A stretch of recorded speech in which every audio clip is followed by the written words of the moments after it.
Good morning, everybody. Thank you again for joining us today. My name is Sasha Tolkova. I'm a marketing manager here at Levithan Digital. Today, we will be talking about the top 8 must-haves for your Office 365 intranet. With me, I have Adam Levithan.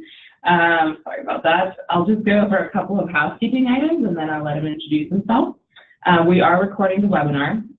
We'll try to keep the webinar to about 45-minute session. We'll leave 10 to 15 minutes for questions at the end. Please send in your questions. Don't hold anything back. In the questions, not the chat, in the questions. Yes, very important. Please submit it in the questions pane of the GoToWebinar panel. Like I said, we'll get to those at the end, and we will send out a link with the recording and the slide deck later this afternoon. And with that, Adam, I think we can get started. Fantastic. And for all of you who want to be entertained even further, I am sharing video. I'm not sure if I haven't much been on the opposite side of this, so I think it pops up on top. And just to be the uber geek that I am, you'll see this motif that I'm wearing, a Ignite the Tour shirt from when I participated, and you'll see that throughout the session, so you get to see it live. Again, my name is Adam Levithan. Luckily, I can pronounce my last name. Thank you, Sasha.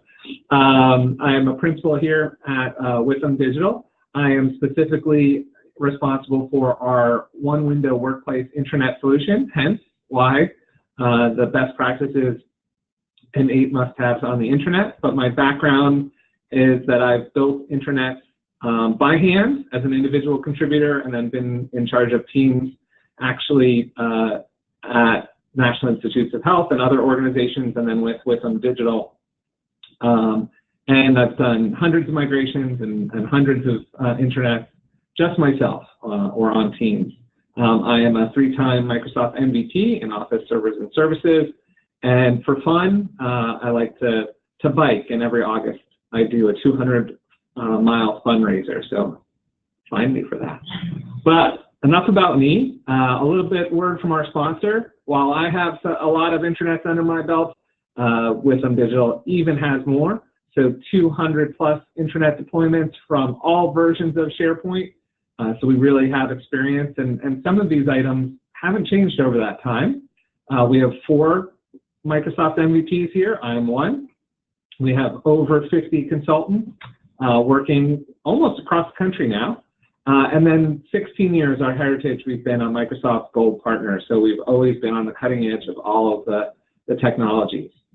So I want to find out a little bit information of you, so we're going to have a few polls here, and we'll take a minute to look at them. So, just curious to hear where you started, or where are you in your intranet journey right now. That will help me tweak this session just a tiny bit, although the best practices still stand.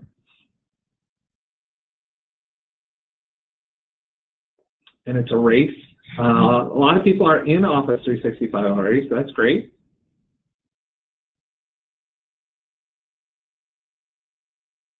Good to see. Okay, most people in Office 365 looking to improve their intranet. All right, let's go to the next poll. I'm not talking to myself, by the way, Sasha. See, I'm pressing the buttons because she doesn't trust me to do these things. So now I'm interested to see this. So if most people are in Office 365, seeing how much is in Classic. Ooh, this is quite interesting. We're seeing nothing in the middle. It's either 1 to 25%, which yes, I know is a huge leap, or 75 to 100%. I'm really intrigued. I want to talk to the people who are 75% or above, because that's not easy right now. And this isn't a session about modern. I did that before, so you can go see that one, or we can talk about that later. All right, so most people are just 1 to 25% modern. That's probably average from the organizations that we talk to. And then just the final one, a little bit more, what brings you here? And, we only have a limited amount of ideas that we can put in here. So if you want to chat any other ones, Sasha will be able to read those. But, some of the most common items are the ones you see in front of you. Language might change a little bit, and you can choose more than one. So just good to see. So a lot of internal communication, glad to hear finding systems and content, and then Center for Collaboration, which is almost a trick question because now intranets aren't just the internal communications, but that is a lot of people who are on here. Oh, I guess I could have asked also like departments people are from. So if you want to throw in the chat, if you're from IT, if you're from internal communications, that would be great, and I'll take a look at that. But thank you so much for participating. We have a great session in front of you, and so the session is the 8 must-haves. Here we go with the box motif, right? They're not numbered on purpose. However, there is an order that they build on each other, and you certainly can have one without the other. But we found that these 8 things working in conjunction together really drive the internal communications, as you said, the building of culture, and then I actually am really a proponent of it, and that you can see it's one of them is unifying it, your systems into one place. Speaking of unifying, I just want to make sure that we're all level set. When I was at Microsoft Ignite, people did come and ask, what exactly is Microsoft 365? So Microsoft 365 is not only just a name, but it really is how Microsoft is looking at all of their technology. So there is now a Microsoft 365 Administrative Center. And so I say it easily that it's from Windows 10 all the way up into the cloud. And so this one's more specific around teamwork, but you get your license to Windows 10 and you get all of the security and compliance features when you buy the new license that's called Microsoft 365. We won't go into that, but even as we know, look, there are 5 things listed. There are many more, even in just the Microsoft arena, and obviously mostly SharePoint is what is used for intranets and what we'll be talking about. First, unification of systems.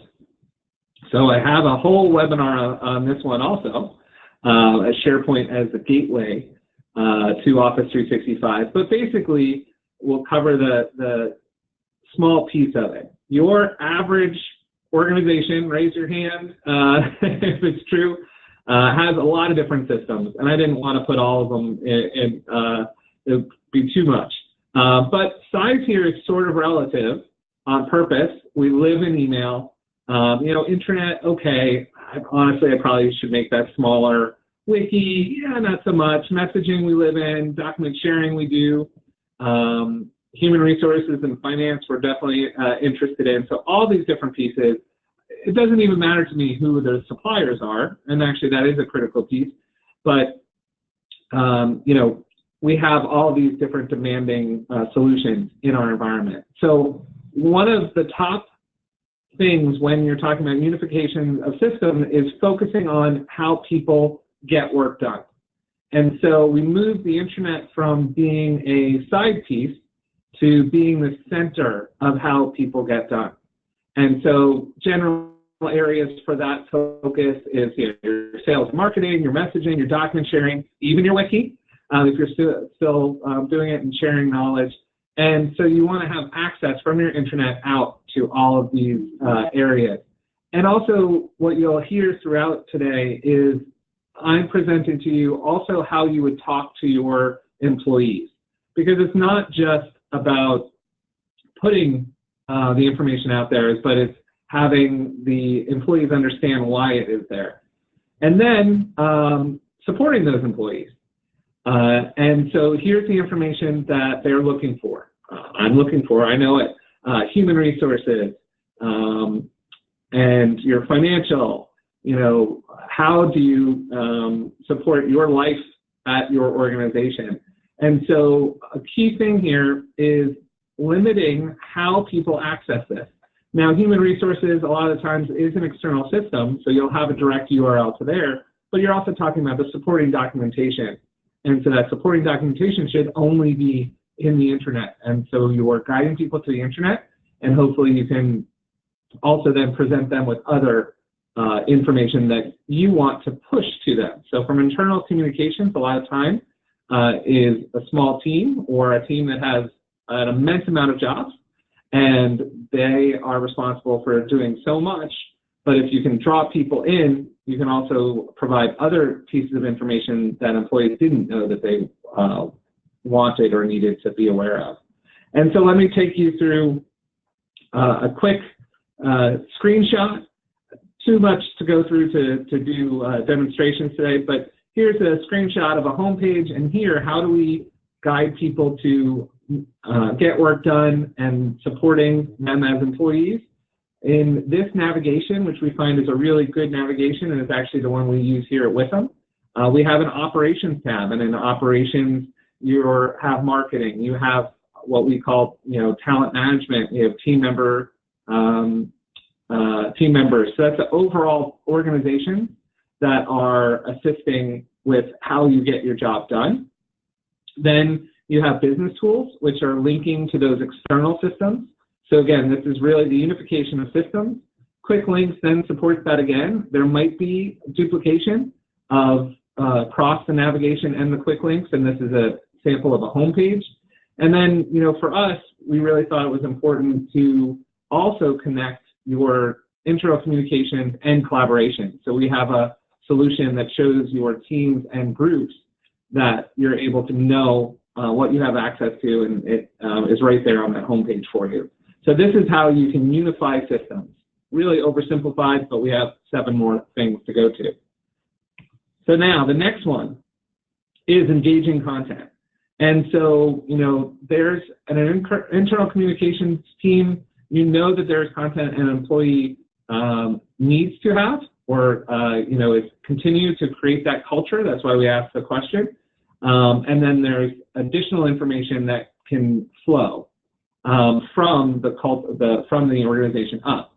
And so first, I hope I didn't have to ask for permission from our staff, but represent your organization's culture. Your intranet can really do that well. And here I've even gone so far as what we like to do at different clients is embed your intranet landing page within Teams, so that even if someone is project-based and using that interface all the time, they still know how to get the internal communications information directly from that interface. And you can see here, this picture grabs it, right? This was from our kickoff this year. We were having a lot of fun. You can also see a Yammer feed of new people joining, of people who have passed. Our parent company is an accounting firm, and also our Instagram. A lot of people love to use Instagram at our organization. So we're really showing the culture, not just providing the information, news and events, that's there also, and you can scroll down. So that's really important when you're creating engaging content, is how do you want to be within this organization. And then also really key for engaging content is saving time for all of those internal communications is really the distributed creation of content and having the content be created in everyday work. So, for marketing, it makes sense. You are most likely internal communications, and you're pushing information so that people should be able to get to your site easily. There should be some information that's commonly asked on that home page or on many pages. And what you do on your site gets pushed all the way up to the home site, so you don't have to repeat your activities. Then here we have the IT team. And so here you have some announcements that are for everyone, and that news that you create in your environment can roll up into that home page and roll up to a lot of other pages. And that's really important. Allow people to do their work where they work, and then have settings that allow items, usually we call them featured items, move to other places so people don't miss them. And really a habit breaker here is don't put them in email. Only have them on the intranet, so people have to come to the intranet to see this information. And then certainly events also.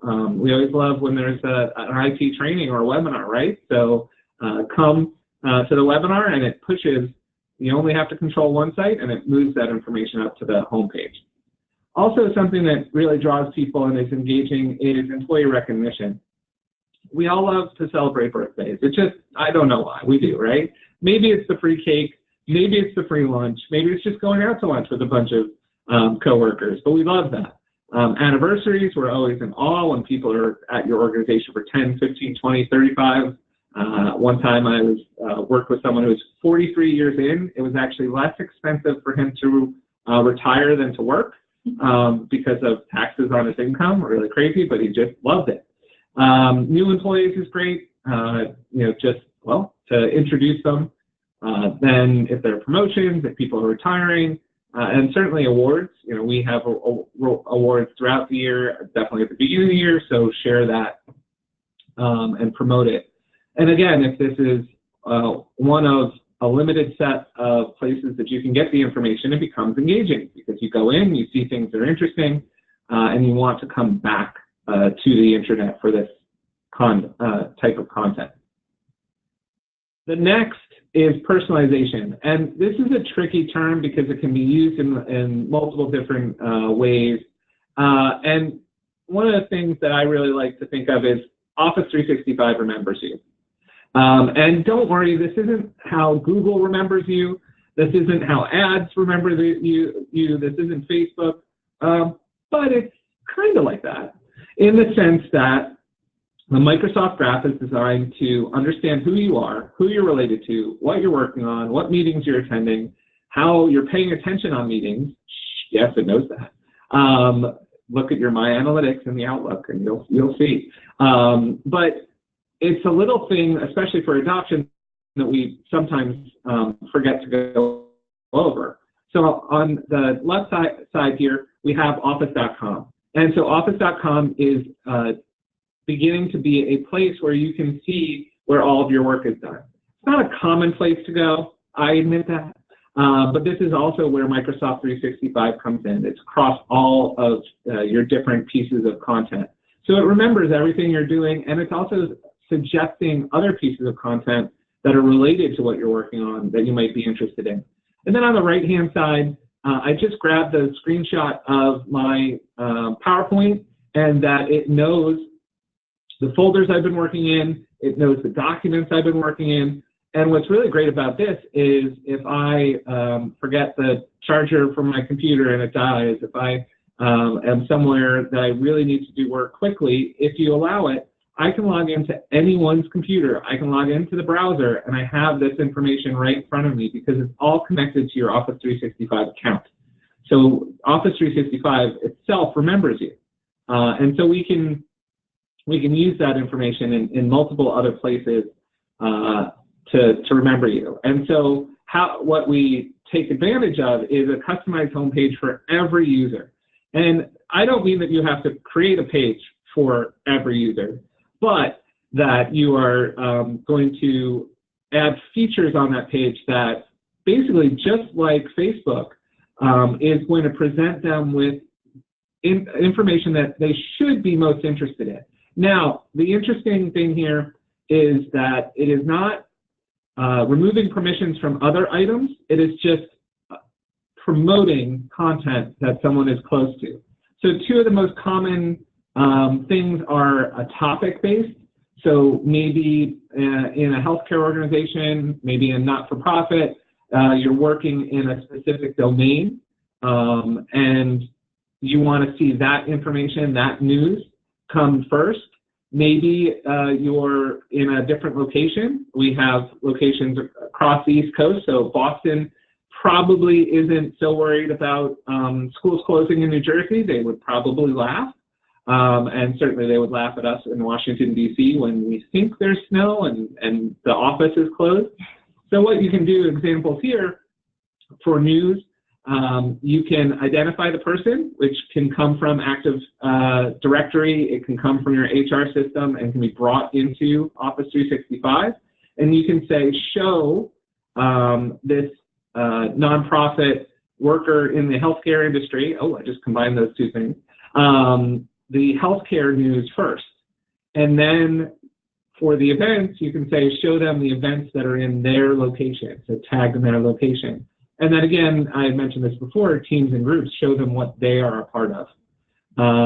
And so this is the start of personalization, but it goes really far because, again, it supports engaging content because you are seeing content that you are interested in and not don't have to scroll through stuff you're not. Next, we have connecting to employees or connecting your employees. I could probably write that a few different ways, but this is really important because the most important part of your business, unless you're a widget company, and even if you are your people. And so you want to be able to connect all of those people together. And so this is something on the left here that Microsoft does really well right now, and this has changed over time, that anywhere you see a person, you can expand it. And I chose my partner to demonstrate here, but it's all of his information. And then on the right-hand side is a custom people directory that is showing how you can display people and their important information. And for us, we make it customizable so you can highlight different information for different organizations.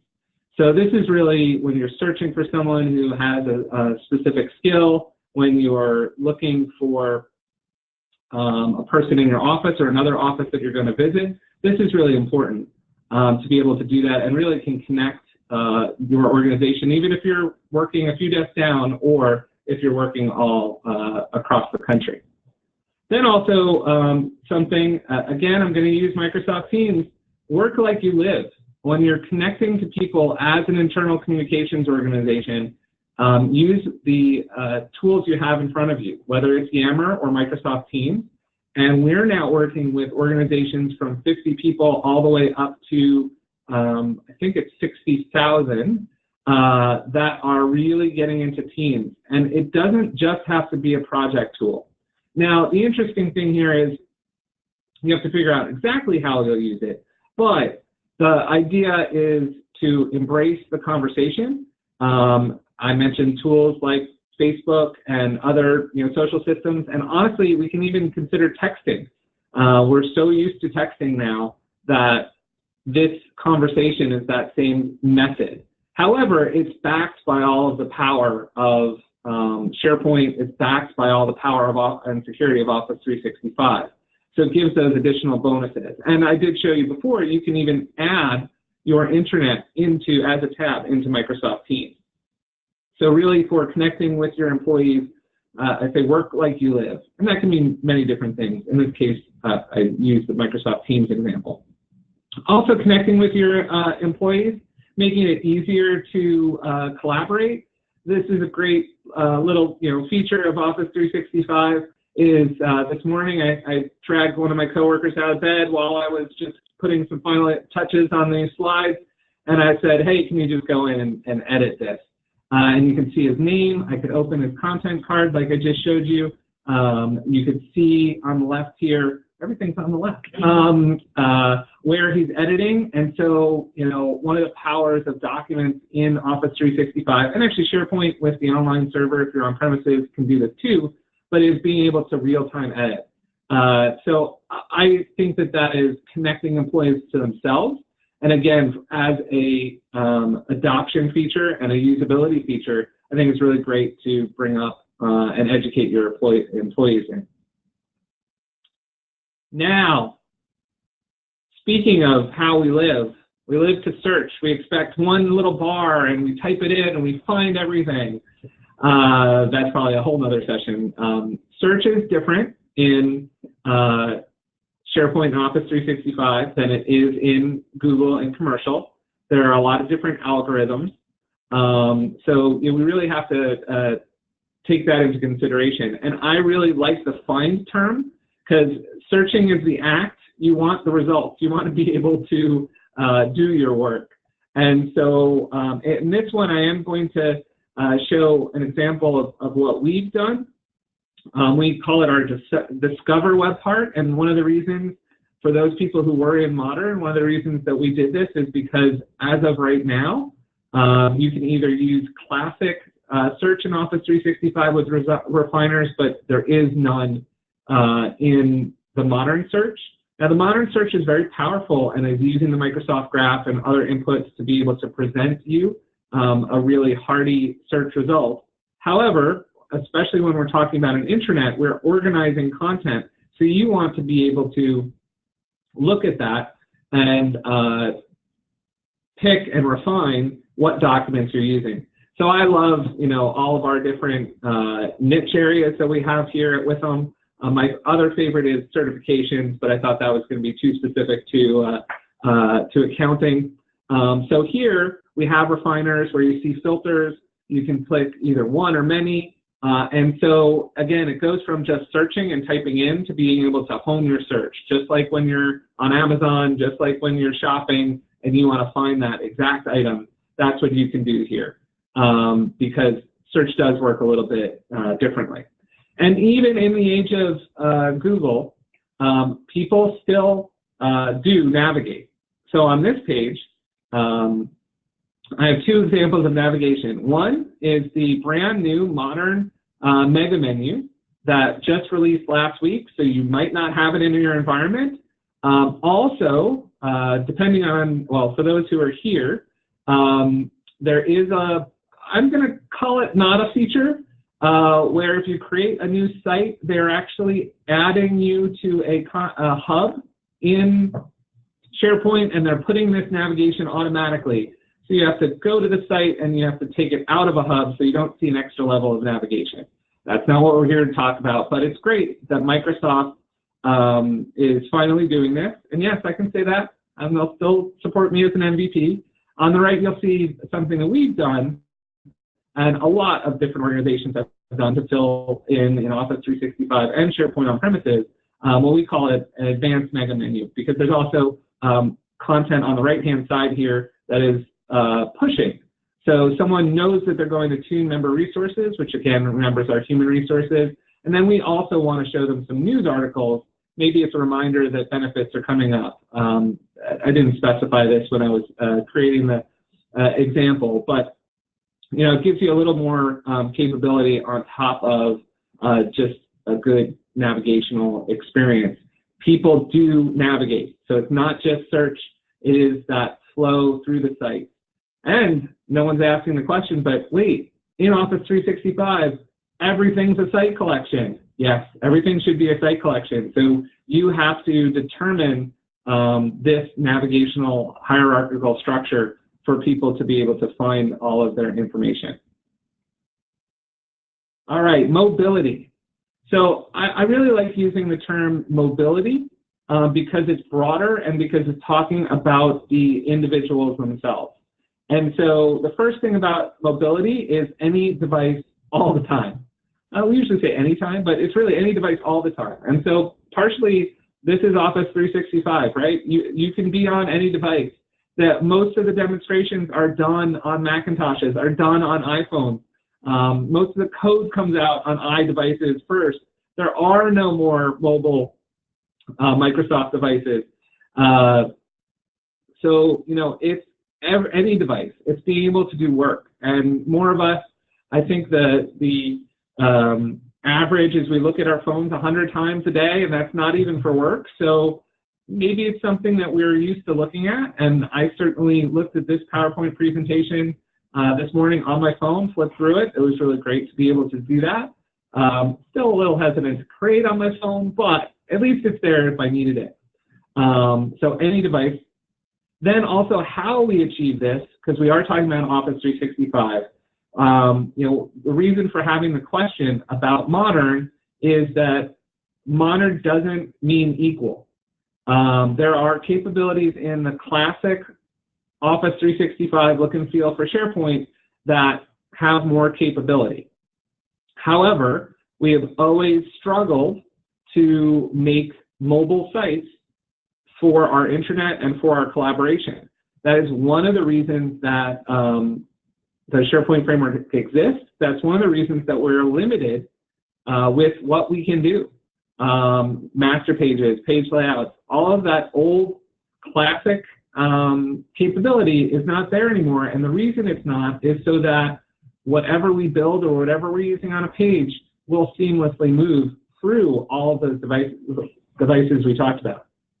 So just to give a quick example of that, we saw the IT site on another page, and here, if I just collapse it to a phone, I didn't have to code anything, which anyone who knows me is a great thing because I can code anyway, but you don't have to code anything. As long as these web parts are there, they're going to fold and be responsive exactly as you expected them. They're going to show up exactly as you expect them to. So this isn't even using the nav, even using the SharePoint app.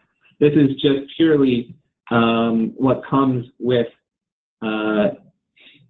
the SharePoint Framework Modern, and one of the best reasons to use it. All right, then, now this one I know I have a session on. Actually, my favorite session for governance is 5 things that governance is not. We'll talk about a few of them now.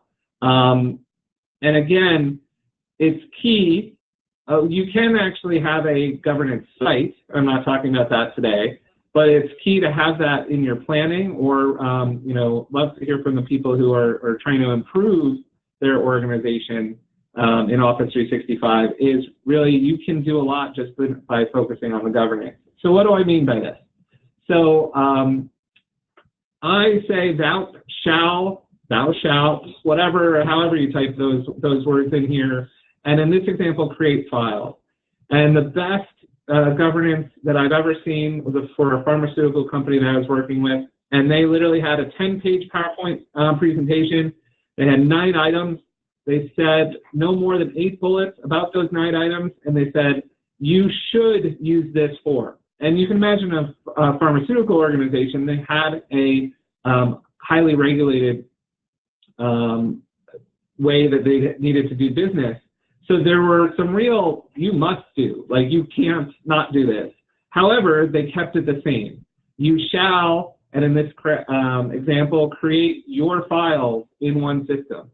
Now, for me in the Microsoft world, I'd love to say that that's OneDrive, but if that's Box instead of your C drive, maybe it is your C drive, whatever it is, create your files there, and then once you're done with them, put them into our files.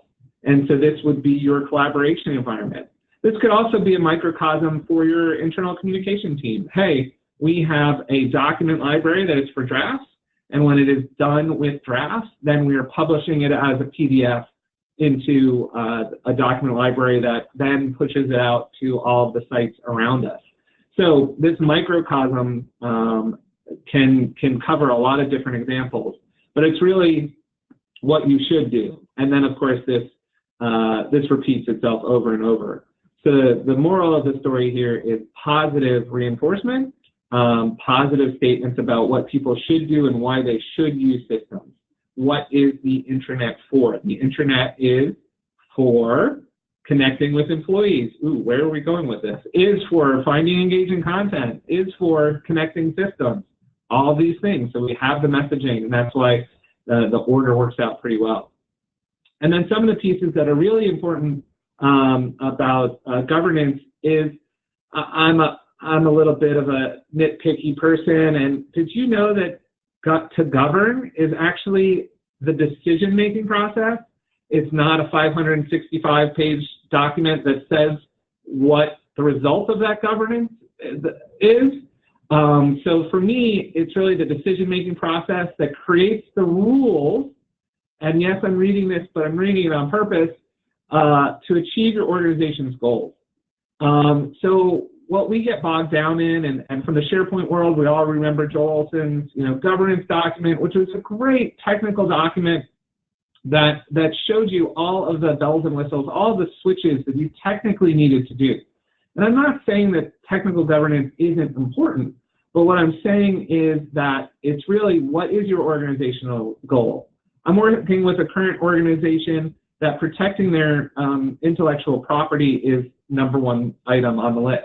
And so even though we were there talking about an intranet, we're also rolling out OneDrive for Business. So now their document sharing experience is going to be exactly the same across using the internet, looking at documents, sharing documents, Microsoft Teams, and their personal documents. So it wasn't that the goal was to use OneDrive, because not many people, well, not employees are going to say, yay, I really want to use OneDrive. They're going to just want to say they want to get work done. But the organizational goal was to protect their intellectual property. So we've achieved that. The next is any governance process is not fixed. So those rules were correct when you started. But you need to see if those rules are working. So are people actually using OneDrive? Are people, well, satisfied with the content on the internet? Is it enough? Is it working the way to reach your organizational goal that you thought it would be?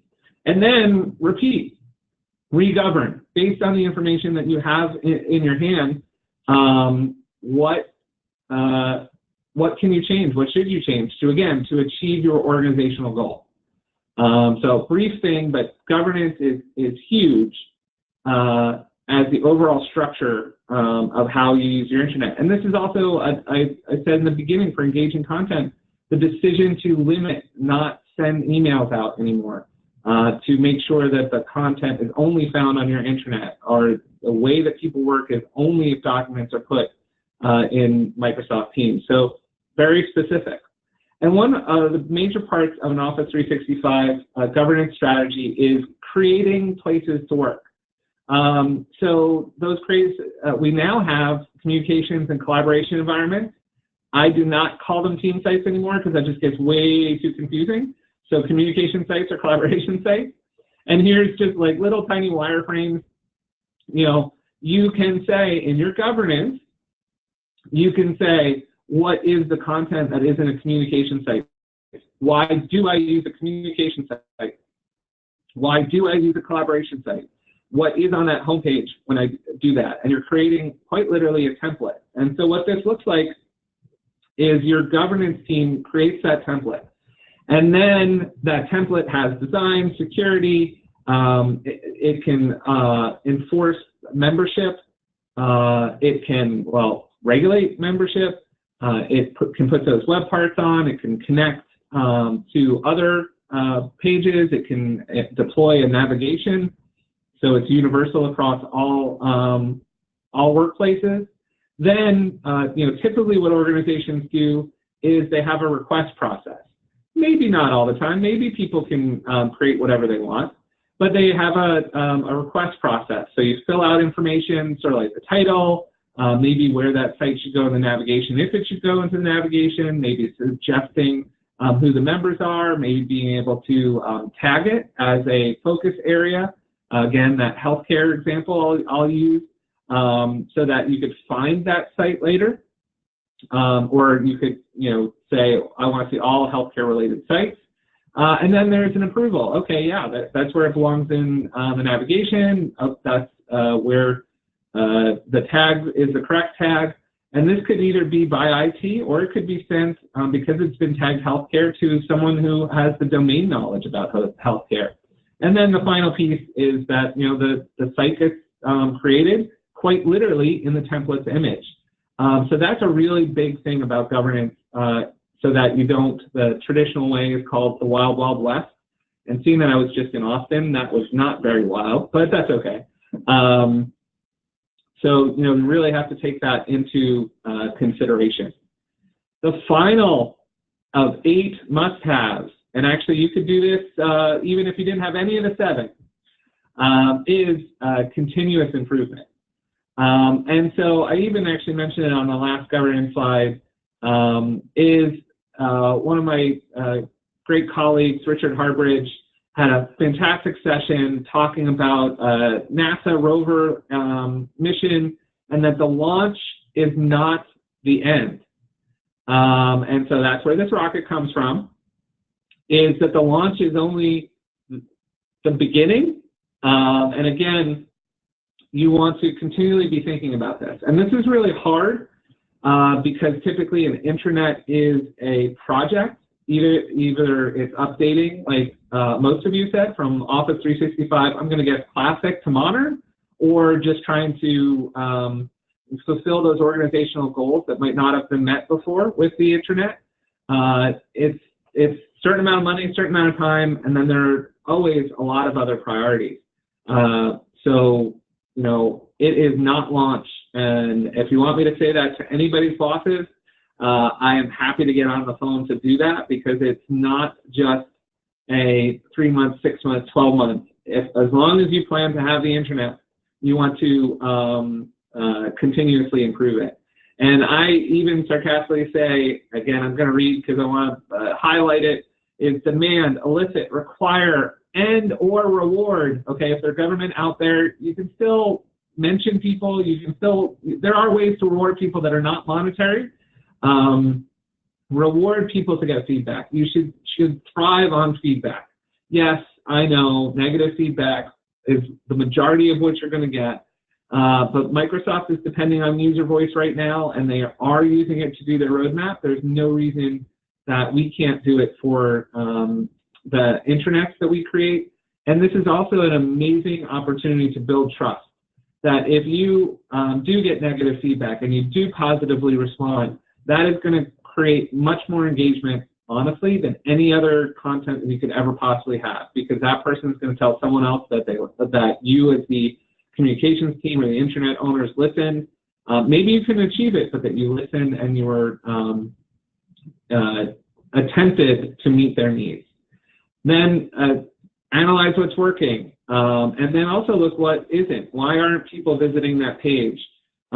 Is it because we say that it's only on the internet, yet, you know, Bob from accounting sends out the Excel spreadsheet for the quarterly investments? Yeah, make it up. Anyway, even though it's only supposed to be on the internet, and honestly, when he sends it out an email, it's not secure anymore. We don't know who has all of that information. And then also, you know, roll out new features forever. Your launch doesn't have to be full functionality. It might be good to say, oh, we want all these things, but let's keep 1 or 2 and roll them out at month increments. Because that, again, shows that you're committed, that not everything is at launch.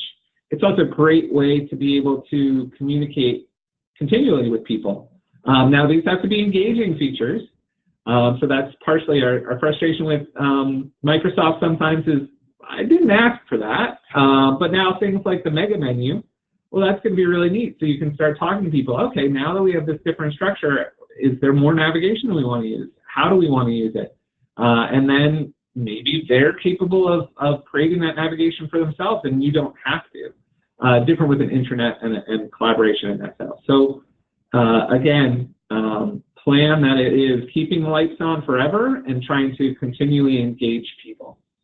Whew. I just realized I didn't actually put, I'll go up one slide. So again, the 8 must-haves. And hopefully questions are coming in. I haven't looked because I've been trying to keep this to the 45 minutes, which is hard. So unification of systems, drawing everyone in, making it the key center for access to do work and to support your employees. Engaging content, continually changing, rolling up from where people are doing work. Personalization, what's most important to those people. Connecting employees to each other, connecting your culture to employees. Not only searching, but finding content. Being able to, I guess I didn't talk about, but tagging content so those refiners can be used. Doing a little extra so that information is found and not just searched for. And that's also the hierarchy of sites that people know through the navigation. Mobility, luckily, mobility you get. It's your decision if you want to use something like Intune as your mobile device manager and you want to limit where people can access information, but out of the box, the solutions are able to be reached from multiple devices. Don't forget governance. It's not the most fun part, but if you do it in a positive route, you do it with stakeholders and governance groups, you can make it a part of culture. You can make it a part of the commitment to communicating internally. And then continuous improvement. don't think that just by having a cute name, by having a snappy homepage and an information architecture, that 12 months down the road, you're not going to have to restructure, because who knows what your company's like, who knows what the technology is going to be like nowadays.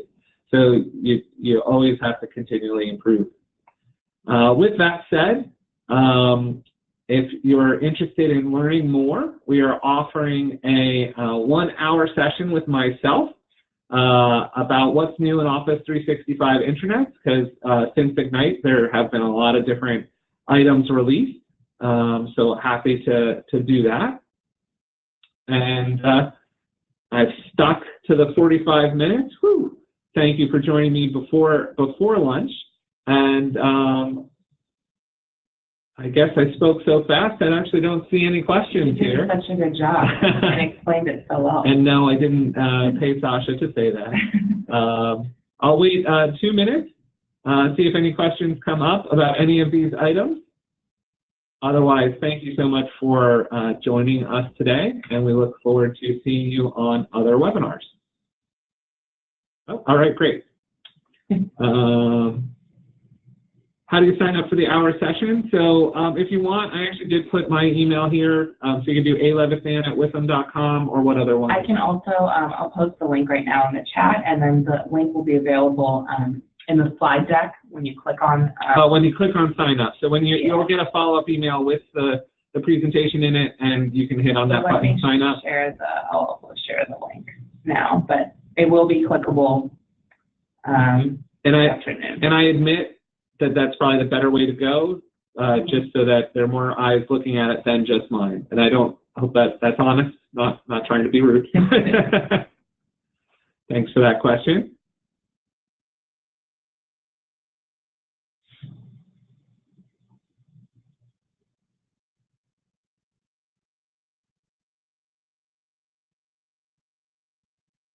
All right, great. Well, I hope you enjoyed my here too. Please, any feedback is welcome. Anything you're interested in learning about more, anything about my wonderful T-shirt, that's fine. Just send me information. You can also find me on Twitter at @ClabAdam. Thanks a lot. Thank you.